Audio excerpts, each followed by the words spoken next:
Assalamualaikum. Gusto ko ibahagi naman sa inyo ngayon kung ano na ang sitwasyon ng ating wika sa Pilipinas. So marahil marami na kang napansin sa mga iba't ibang sitwasyon sa pagdidiskurso or sa pang-araw-araw na pamumuhay natin sa Pilipinas na gamit yung ating wika.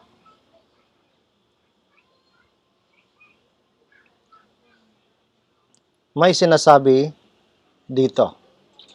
Isang bagay lang sigurado ako, wala sa inyo ang hindi nakapag-effort sa wardrobe.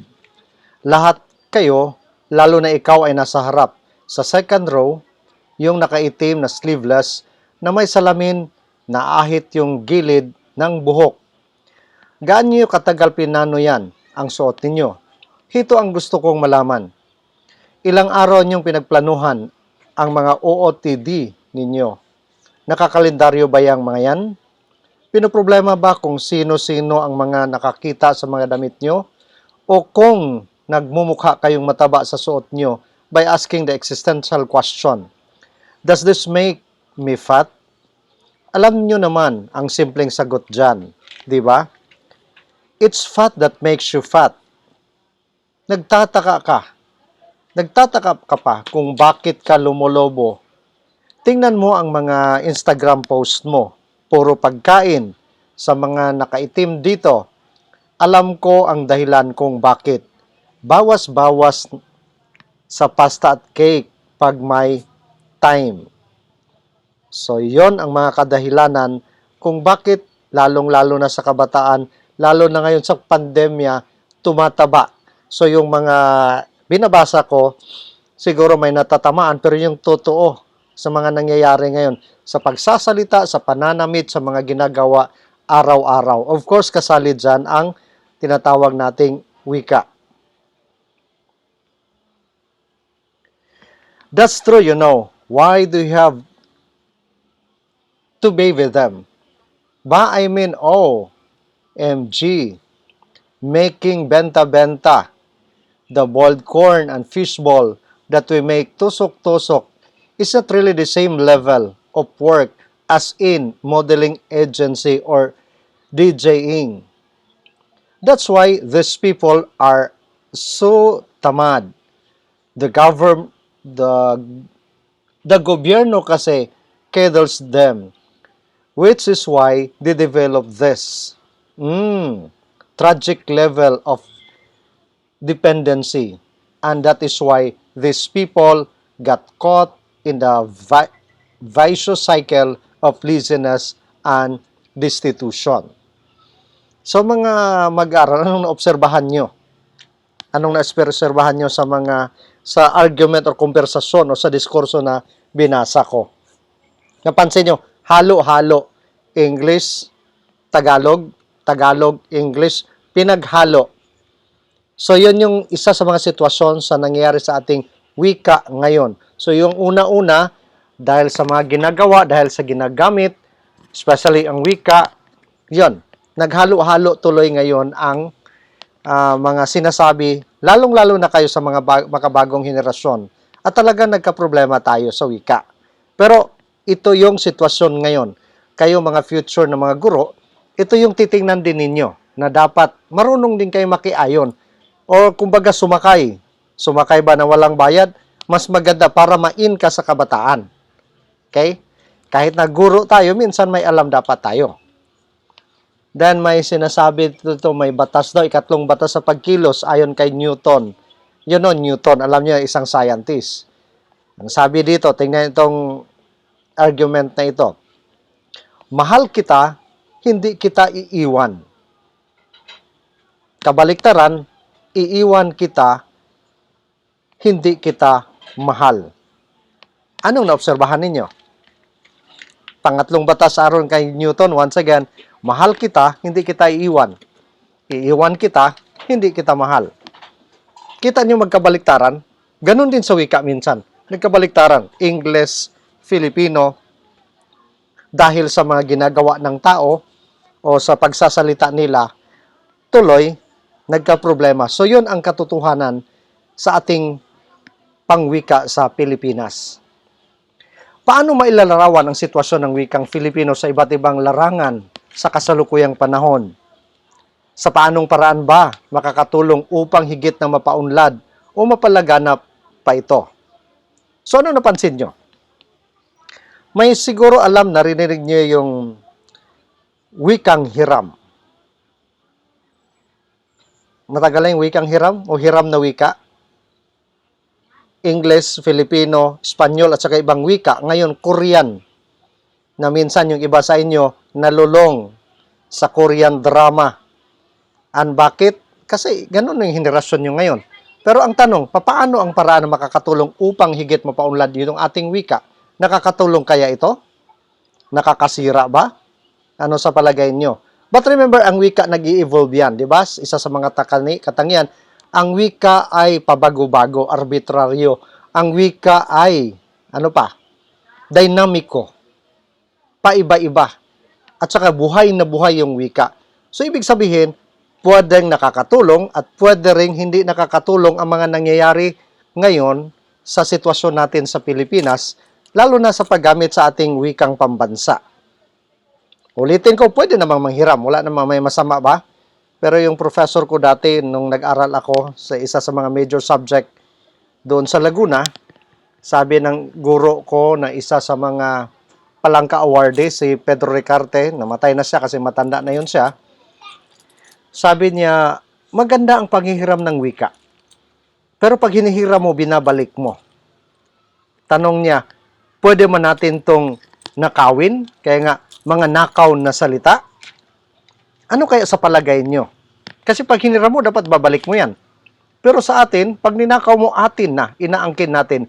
Anong punto niya dito? Na ibig sabihin, pwede natin gamitin siya para mas mapaunlad yung ating sariling wika. Sa madaling salita, gamitin mo siya, pero wag mong gawin na ang wika mo ang gagamitin nila. Ibig sabihin, mawawala ang wika natin, especially yung wikang Filipino. So, yun yung tandaan nyo sa inyong araw-araw na diskurso. Hindi lang sa mga guro, hindi sa kapwa ninyo, especially kayong mga kabataan. Paano ka nakakatulong or mapaunlad kaya o mapalaganap kaya ito dahil sa mga ginagamit ngayon sa sitwasyon sa ating wika. May survey kaugnay sa wikang Filipino. Ayon sa SWS noong 1993, medyo matagal na ito, 18% lamang sa mga Filipino na may ganap na kahusayan sa paggamit ng wikang Ingles. Then sa 1995 SWS survey, gaano kahalaga ang pagsasalita ng Filipino? Then sa bawat tatlong Filipino, 71% sa Luzon, 59% sa mga Bisaya, then 50% sa Mindanao. So, yon, gaano kahalaga ang pagsasalita sa Filipino? Ibig sabihin, mas marami-rami kumpara noong una, 1993 sa kanilang survey, na only 18%. Sa madaling salita, ito'y nagpapatunay na ang ating wika dapat kailangan nating pagtibayin, kailangan nating mahalin, kailangan nating tangkilikin, kailangan nating ipalaganap. Kaya nga, happy tayo. Of course, Luzon, ginagamit nila yon. That's 71% according to the survey. Kaming mga Bisaya, at least nandoon din, hinay-hinay, 50%. Then sa Mindanao naman, may mga Bisaya naman tayo dito. Kaya nga, sabi ko, mapalad tayo dito sa Cotabato kasi mayroon tayong Cotabato Tagalog version na mas malapit sa talagang Filipino na lingwahe. So, yun yung advantage sa atin, kahit saan tayo mapunta. So, tandaan niyo yan, ha, na sa pang-araw-araw, ayon sa survey, marami pa rin gumagamit sa ating wikang pambansaang Filipino. Only 18% sa Ingles. Sa kasalukuyan, may nagsasabi na bobo na daw ang mga Pinoy sa Ingles. Kaya nga, ang isa sa mga panukala nila, tanggalin na ang Filipino kasi wala nang alam. Pero itong mga nagsasabing ito, hindi ito nagamit ng utak. Yung utak dayuhan sila. Kasi ang akala nila, kapag magaling ka sa wikang dayuhan, wikang Ingles, magaling ka. Tandaan niyo tayo mga Filipino major, yun yung akala ng mga may dayuhang pag-iisip. Akala nila, pag magaling ka may Ingles, magaling ka na. But remember, ito yung tandaan talaga natin ha bilang mga Filipino major. Hindi sukatan ang kagalingan mo sa pag-Ingles sa iyong katalinuhan. Tandaan ninyo yan. Pero I'm not saying, hindi ko sinasabi na wag kang mag-aral ng Ingles. Maganda naman. Marami kang alam, mas maganda. Pero wag na wag mong kalimutan ang sarili mong wika. Pero sa sitwasyon ngayon, yun yung nangyayari talaga. Kahit na sa grupo-grupo, pag magaling ka mag-Ingles, magaling na yan, bright yan kasi magaling mag-Ingles, hindi totoo yan. Hindi ako naniniwala. Nung nasa seminaryo ako, may mga foreigner ako na mga classmate. In my mind, akala ko, bright ito sila kasi magaling ang Ingles. Pasulatin nyo. Pag mag-quiz kami, uy, magaling nga sila mag-Ingles, pero ako hindi man ako masyado magaling mag-Ingles. Ngunit, lamang yung nakukuha ko especially sa panulat. So, yun yung patunay na hindi sukatan sa katalinuhan ng isang tao ang kagalingan sa pagsasalita ng wikang dayuhan, lalong-lalo ng Ingles. Pero hindi ko sinasabihan na wag mag-aral ng Ingles. It's good also to know or to learn a lot of English, but wag kalimutan ang ating wika. Do not compromise kung sa Ingles pa mayroon tayong sariling wika. Kinagis ng wika at saka ating sariling wika, ang wikang pambansa, ang wikang Filipino. Sana naintindihan niyo yan.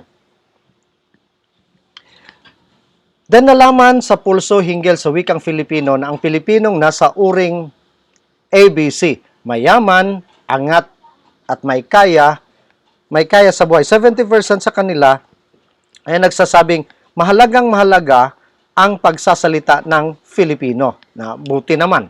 At least marami. Okay? Ibig sabihin, hindi lang sa mga D at E or mahihirap or hikaw sa buhay, mahalagang-mahalaga ang Filipino. So, ito yun ayon sa pag-aaral sa Pilipinas. Kaya nga, wag niyong sabihin, ako personally, nakipaglaban talaga, nakipag-away talaga ako. Okay? Kala magaling ka mag-Ingles, magaling ka na, no? Wag. Pakita natin na Pinoy tayo, mayroon tayong sariling salinlahi, mayroon tayong sariling wika na dapat ipagmalaki sa buong mundo.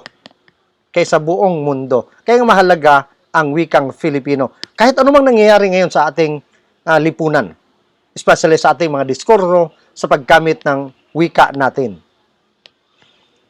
Then another survey, 1998, 1,500 Filipino ukol sa kanilang mga wika sa tahanan. Tingnan nito.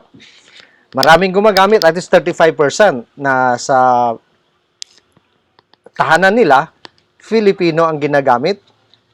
24% Cebuano. Ako ay amang pure-blooded Cebuano, pero kahit na pure-blooded Cebuano ako, ang mga anak ko, of course, dito na sa Cotabato ipinanganak at lumalaki, alam ko na, sinabi ko na mayroon tayong Tagalog Cotabato version, and I would consider it as Filipino. Kaya as Filipino. At hindi tayo behind, kahit saan tayo mapunta. Nag-aral nga ako sa Cebu. Of course, doon ako nagtapos sa aking major in Filipino. Ito din pagmalaki ko, na I am Cotabateño, na mas magaling ako when it comes to skills, when it comes to pagsasalita sa Filipino. Bakit?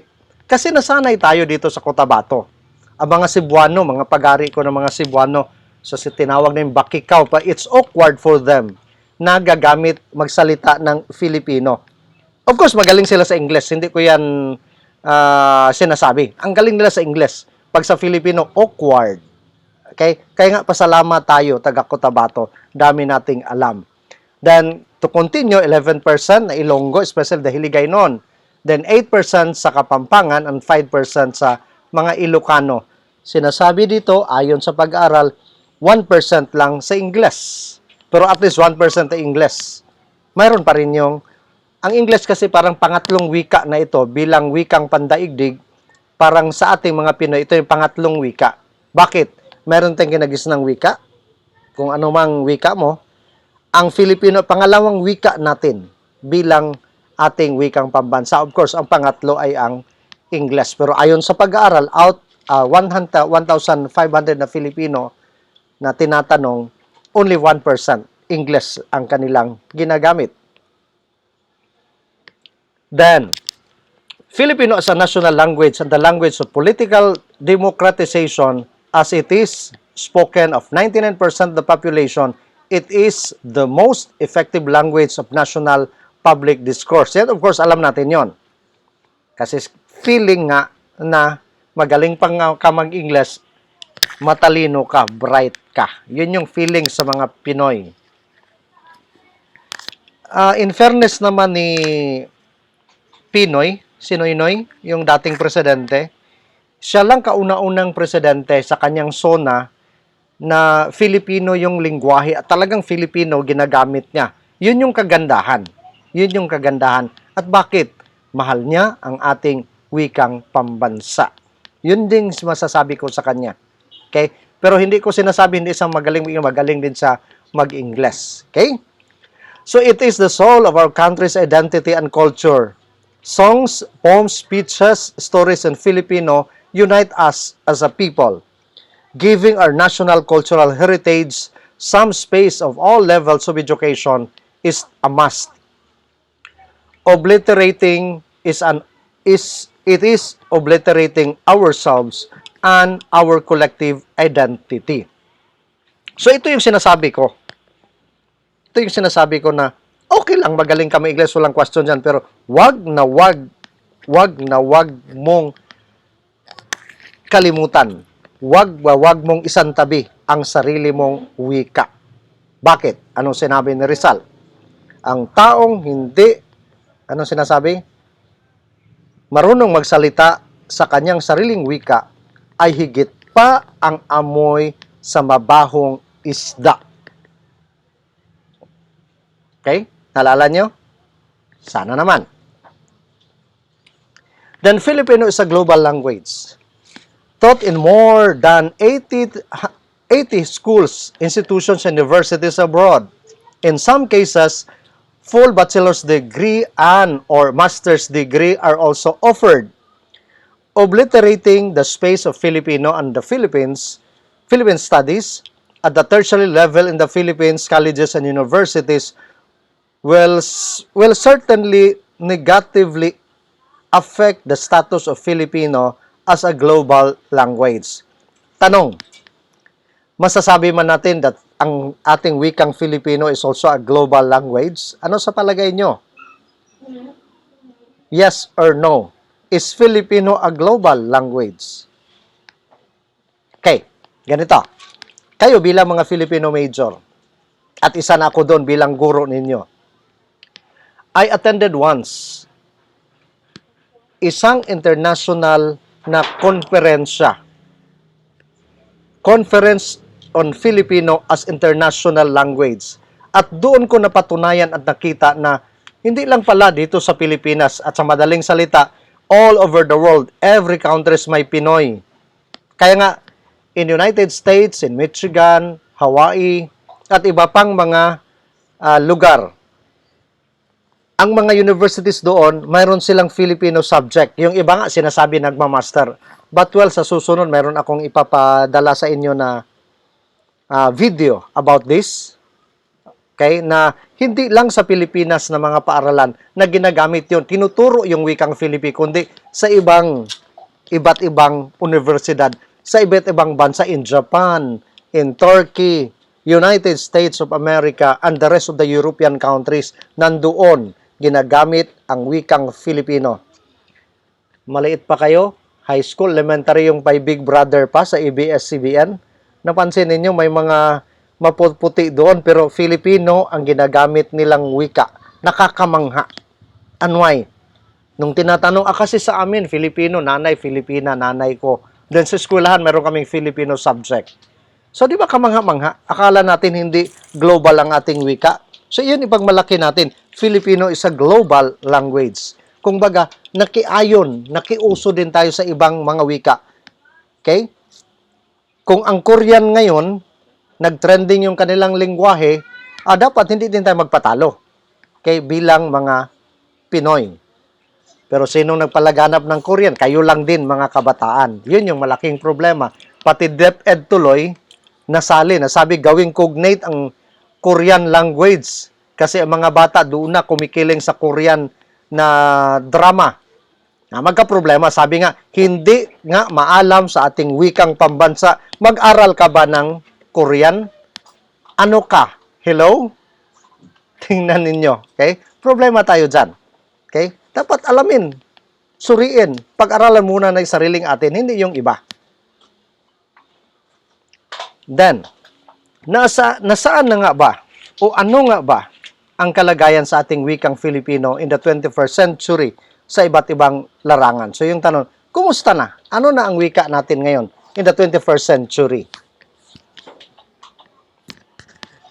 Sa sitwasyong pangwika sa Pilipinas, ayon sa ating sinasabi, okay, sa sitwasyon sa television, ano napapansin nyo sa television? Of course, may mga English version pero karamihan, Filipino ang ginagamit sa television. Kung saan naririnig, sabi ko nga, akong nasasayangan sa ABS-CBN. Sana babalik yan pag wala na si Duterte. Pag manalo pa rin si Duterte, mag-Vice President, mahihirapan kasi politika ang nangyari dyan. Hindi naman perfecto, hindi ko pinagtanggol itong ABS-CBN. Kung hindi mo lang sa nagbayad ng tax, pabayarin ng tax, huwag ipa-close. Ang GMA, hindi may nagbayad din ng tax, pero hindi man pina-close at saka ibang mga istasyon sa radyo at saka television.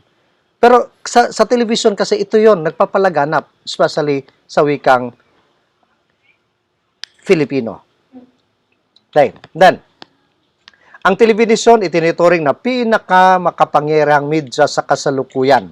Believe it or not. Okay, pinaka-kapangyarihang media sa kasalukuyan. Kaya nga, yung na-close yung ABS-CBN, millions of people ang nawalan.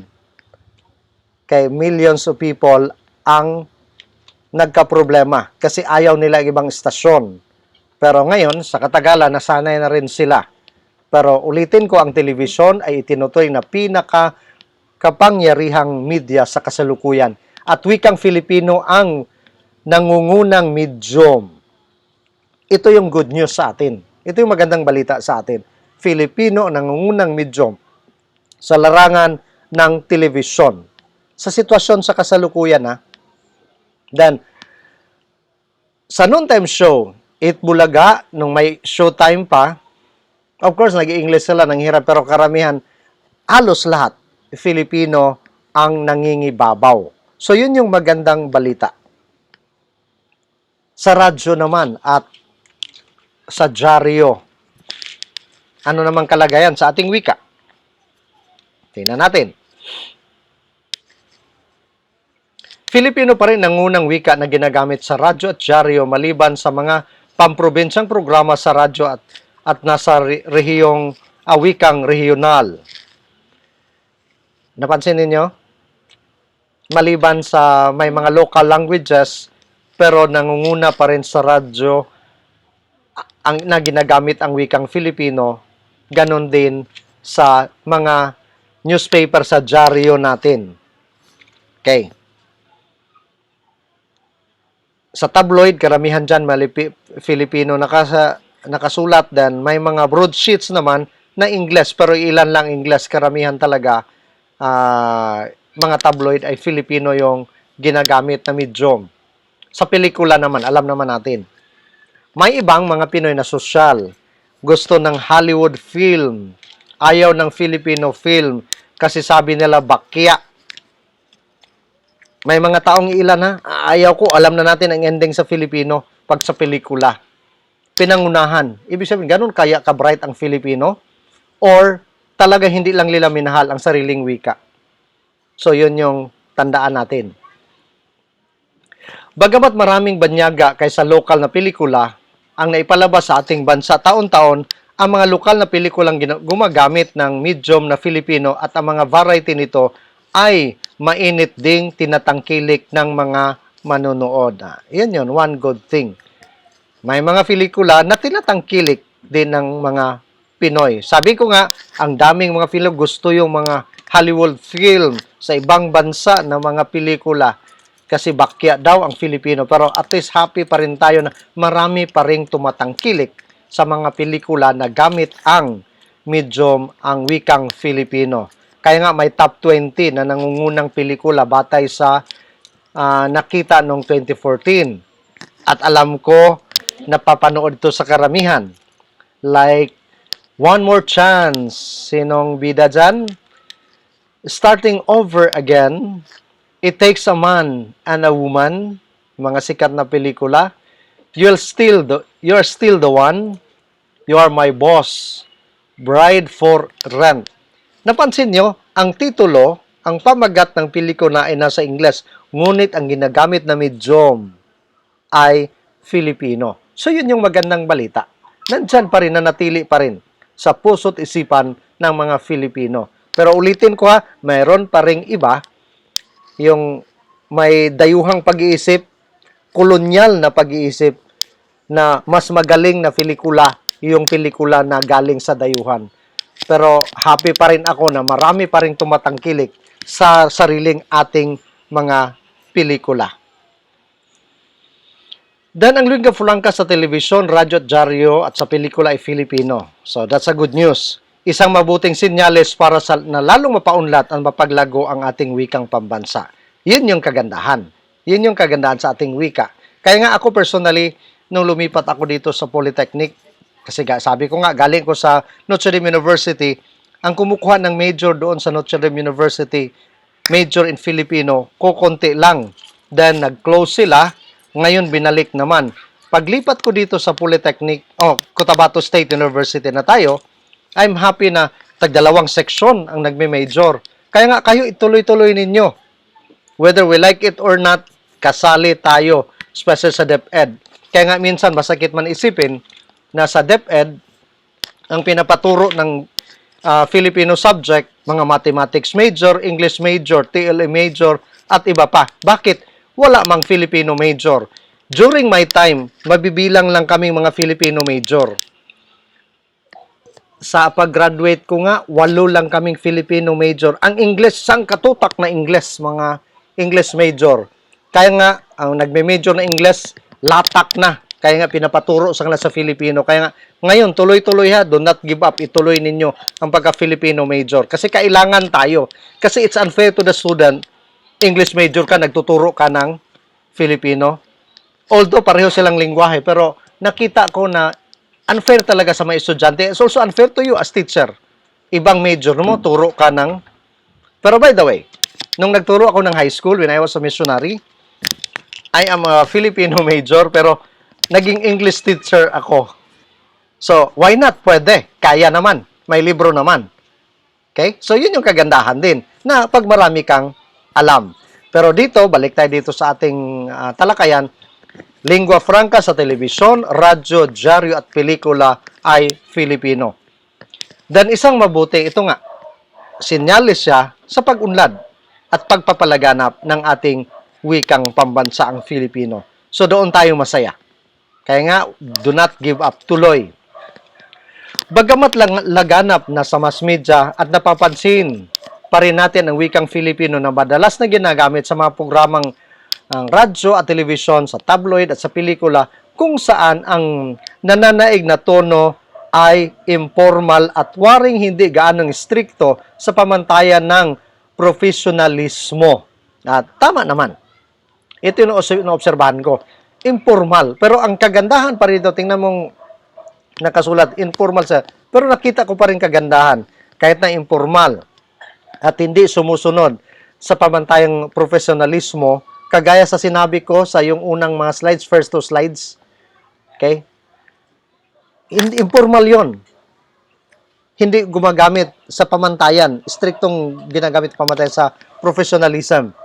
Pero ang kagandahan dito, ginagamit pa rin. Tinatangkilik pa rin. Kasi ito yung paraan na mapaunlad at mapalaganap. Tandaan natin yan.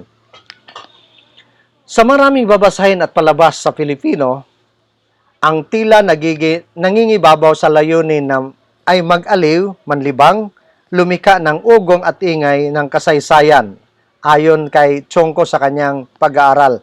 Then hamon na hindi basta lumaganap ang Filipino, kundi magamit din ito ng mga masasabing medium upang higit na maitaas ang antas sa ating wika. Ito yung sinasabi natin, although informal siya, pero ang kahalaga na ginagamit At ito din yung isang paraan kung saan maitaas yung antas ng ating wikang Filipino. Sabi nga sa araw-araw nating konversasyon, sa araw-araw nating diskurso, sa araw-araw nating pakikipagtalastasan sa kapwa, at least maitaas natin ang antas ng ating wikang pambansa.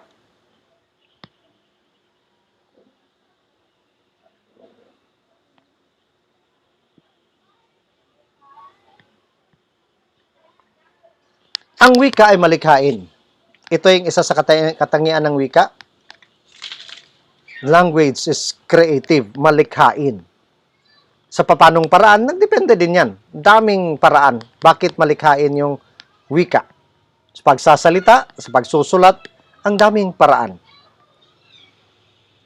Sa sitwasyon naman, sa iba't ibang anyo ng kulturang popular, tingnan na naman natin ito ngayon. Kumustahin naman natin sa ibang sitwasyon. Alam natin, telebisyon, dyaryo, sa pelikula, ang nangungunang medium na ginagamit ay Filipino. Dito naman, sa sitwasyon, sa larangan naman ng kulturang popular, sa edukasyon. Napansin ba ninyo, kahit na ngayon, kahit na English subject pa, nagfi-Filipino, minsan ginagamit, tinatawag itong code switching.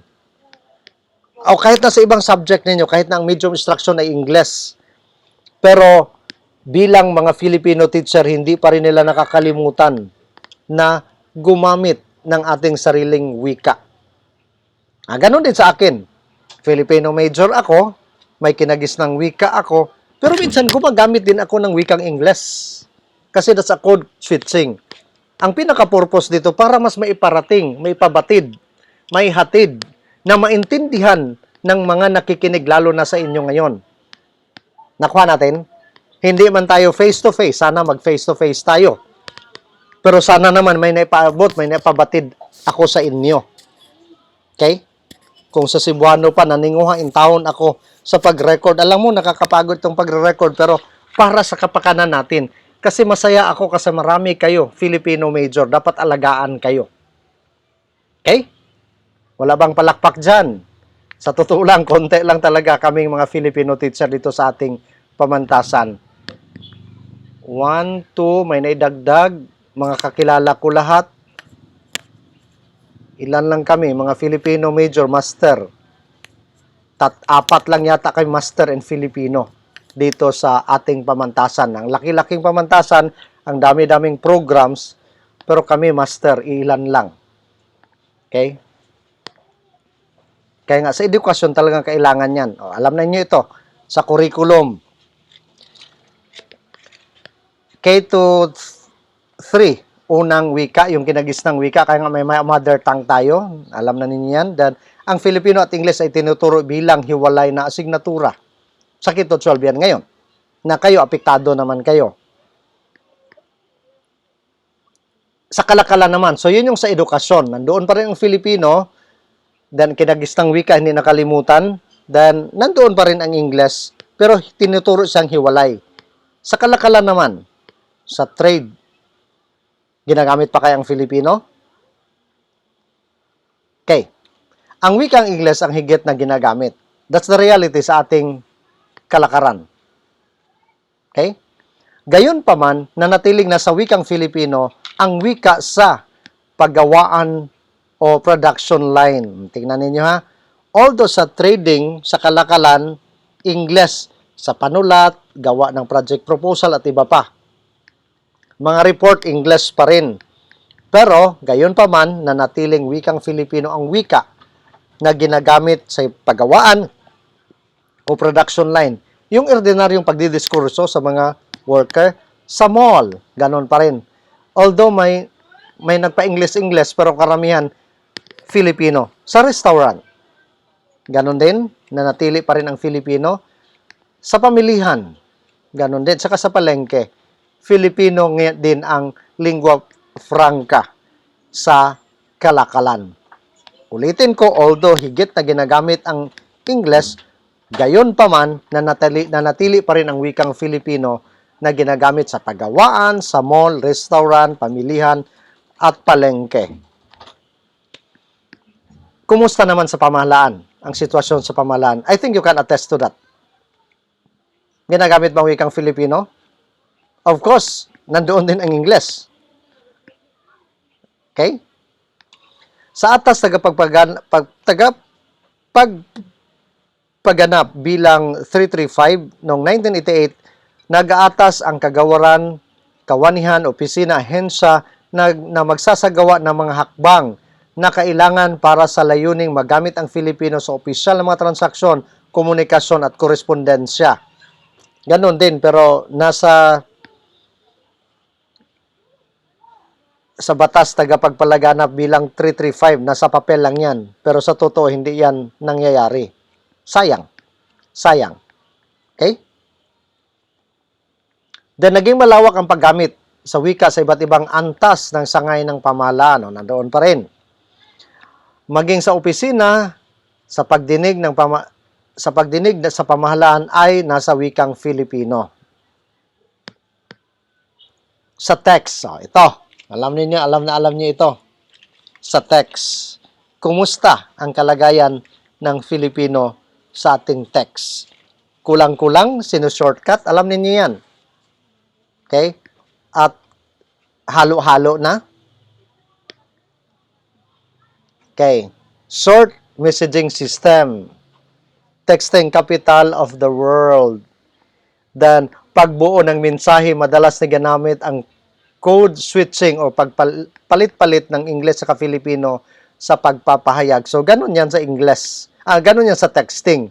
Kalagayan o sitwasyon ng ating wika sa text. Then, madalas ring binabago ang baybay ng mga salita upang maging madali at mabilis itong mabuo. Yun yung resulta ngayon sa ating wika sa text. Walang sinusunod na tuntunin sa pagpaikli ng salita. Basta maikli yan siya, walang sinusunod kung tama ba yun o mali, basta maintindihan sa kung sino man yung pinapadalhan. Ang mahalaga ay maipadala ang mensahe ng mabilisan. Kaya minsan, pag hindi ka well-versed sa text, anong ibig sabihin dito? Ano ito? Bakit acronym? Hindi ko naintindihan. Okay. Where pa? Sakalam. Okay? Ang idol, ano man? Lodi. Ayan. Sa mga texting, binabaliktad, pinagpalit-palit, code switching, minamaliit na wala namang hindi sa man sumusunod sa alituntunin. Halimbawa dito. Alam na siguro yan. Mga acronym na lang. Laugh out loud. Best friends forever.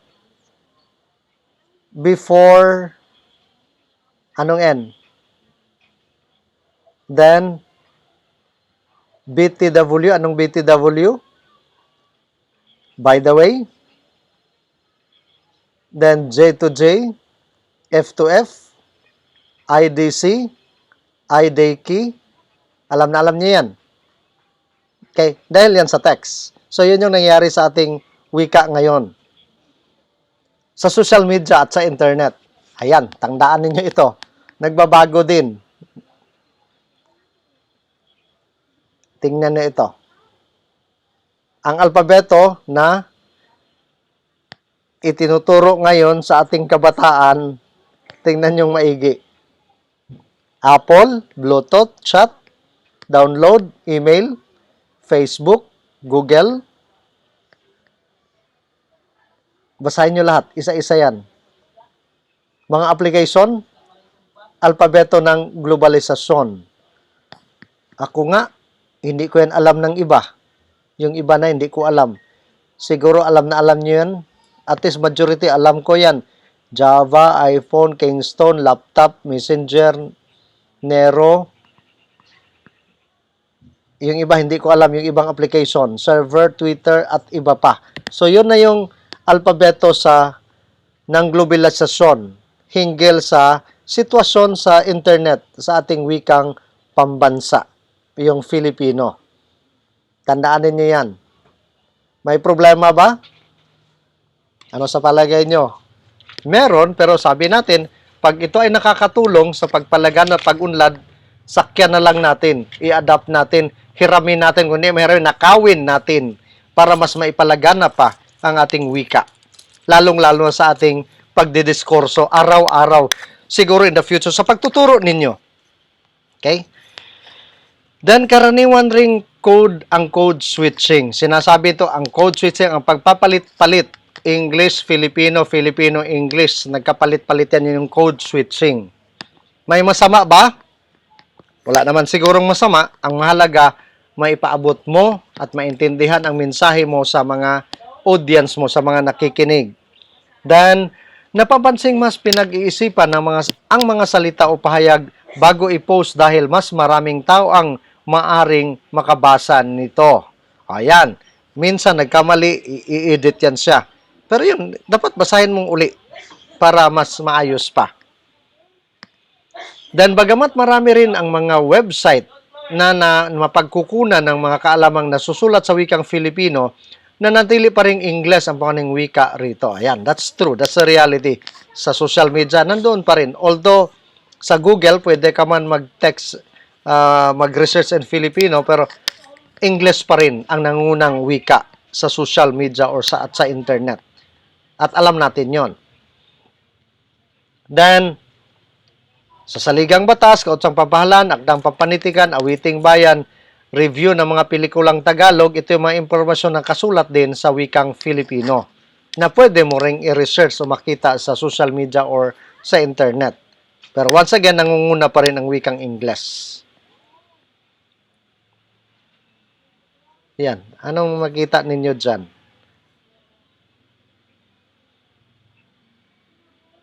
Babe, alam mo minsan, pakiramdam ko, hindi mo na ako ganun kamahal.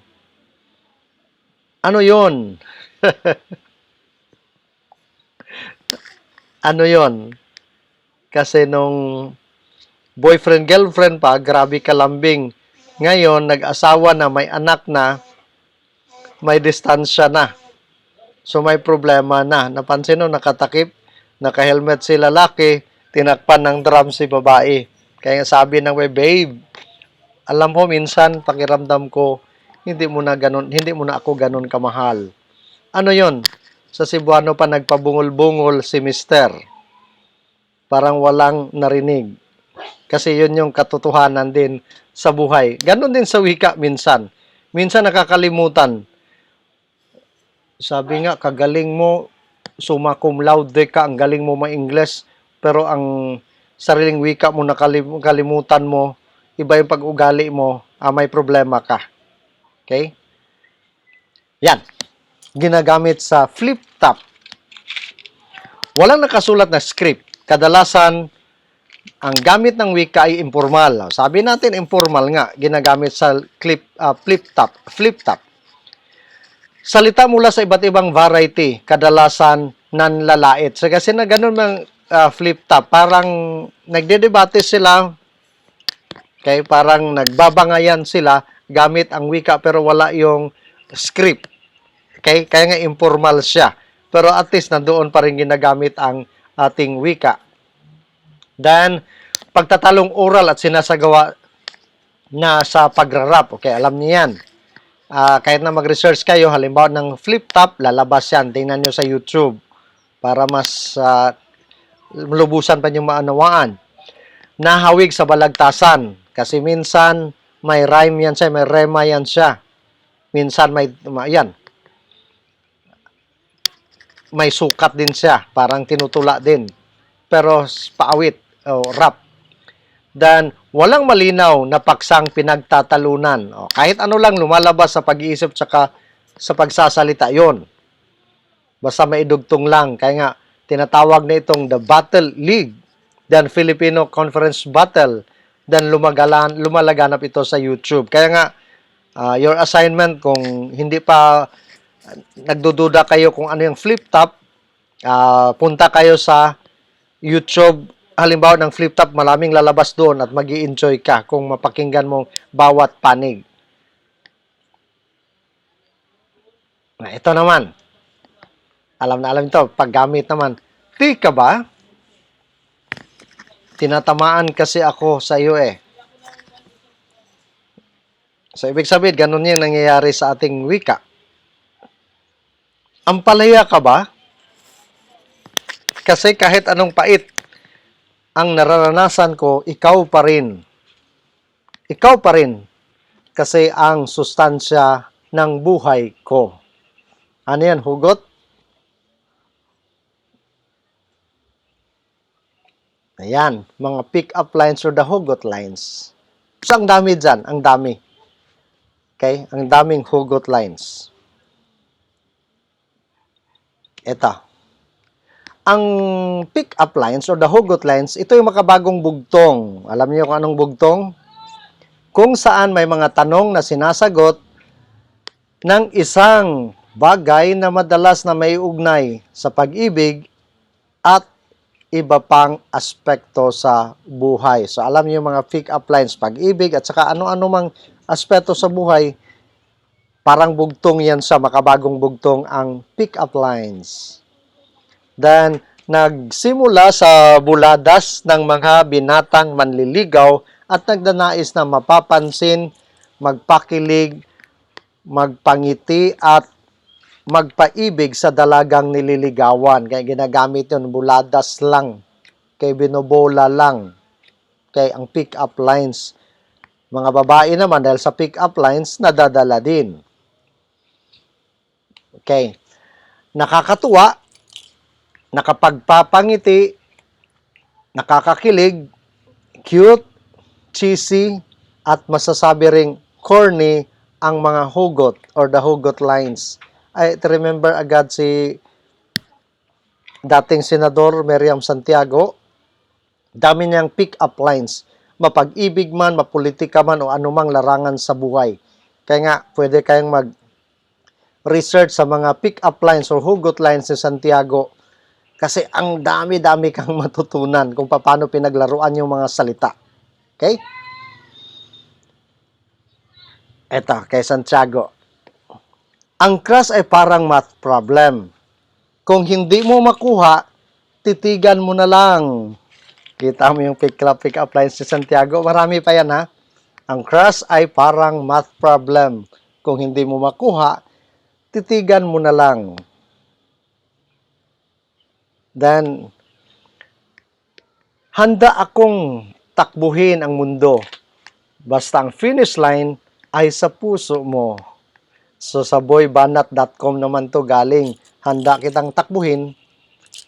Handa akong takbuhin ang mundo. Basta ang finish line ay nasa puso mo. From MDS naman, kapag namatay na ako, wag na wag kang pumunta sa libingan ko. Baka tumitibok ulit ang puso ko. Ang ganda, no? Baka mabuhay uli. So, once again, kapag namatay ako, wag na wag kang pumunta sa libingan ko. Baka tumitibok ulit ang puso ko. Kaganda. From MDS yung pick-up line na yon. Si Panganiban Angelica, alam na alam niyo to sa pelikula. Wala naman pala iyon sa tagal ng relasyon. Kung hindi kanya mahal, hindi kanya mahal. So, hindi sukatan yung katagalan ng relasyon. So, yun yung pick-up lines naman, hugot ni Angelica Panganiban. Ito naman. Kapuso ka ba? Sabi ng girl, bakit? Sagot ng boy, pinatatanong kasi ni mama kung kailan ka pwedeng maging kapamilya. Ayan, sa TV station naman yon. Boy, hindi ka ba napabagod? Sabi ng girl, bakit? Sabi ni boy, kanina ka pa kasi tumatakbo sa isip ko. So, yan. Ito naman, tingnan nyo. May mga tanong sa job interview daw, sa question and answer portion. So, mangyayari din yan siguro sa inyo. Pag mag-graduate kayo, apply ka ng trabaho sa teaching man or kahit anong applyan mo. So, ito yung hugot din. Okay? Sabi ng HR, question ng HR, how long do you want to stay in this company? Sabi ng applicant, nako, don't worry po. Di naman ako magtatagal. kukuha lang ko ng experience tapos mag-abroad din ako pagkatapos. Pag ganito yung sagot mo, hindi ka tatanggapin. Kasi may estudyante ako nag-apply doon dito sa Lamsan. Nung tinatanong, tatagal ka pa din? Ay, hindi sir. After mga 3 years, 5 years, parang mag-experience ako ito, mag-abroad ako. Tuloy, hindi isa tinanggap. Okay? Yun yung problema sa henerasyon ngayon. So, another question sa HR. So, tell me more about yourself. Ang sabi ng applicant, ano ito? Getting to know each other na naman? Tapos, mapofall na naman ako? Tapos, ang ending, paasahin? Ayaw ko na. Then, tanong naman sa HR, so tell me about yourself. Ang sabi ng applicant, nagmahal, niloko, iniwan, pero virgin pa po ako. Grabe no? Mga hugot. The photography. Then, other question ng HR. What's your strength? Sabi ng applicant, not to brag, but I think my biceps because I always go to the gym. Diba? Tinanga ang sagot. Then, what about your weakness? Sabi ng HR. Ang sagot niya, yung gwapo, maputi, chinito. Lalo na pag nag-smile. Yon ang weakness ko. Iba yung sagot. So, mga mag-aaral, sana sa pang-araw-araw nating pakikipagtalastasan, pagdidiskurso sa kapwa, o anumang larangan na ginagamit yung wika, sana mapaunlad ninyo ito at ipalaganap. Lalo-lalo na tayo mga Filipino major. Kasi pag mawala na tayo, sino nang magpapalaganap? Matanda na kami mga guro ninyo, kayo ng mga next na henerasyon kung saan ituloy-tuloy ipalaganap ng ang ating wikang pambansa. So sana naman natututo kayo dito sa iba't ibang larangan sa sitwasyong pangwika sa ating lipunan sa kasalukuyan. At expect sa susunod na henerasyon, may pagbabago pa rin. So kahit na may pagbabago, ang mahalaga dito, may mga katanungan. Nakakatulong ba ito? Napapaunlad ba ang ating wika dahil sa paggamit nito sa anumang larangan sa buhay?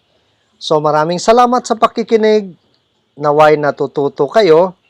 God bless you all. This is your friend, your teacher, Brother Joars Alferez. Mabuhay tayong lahat.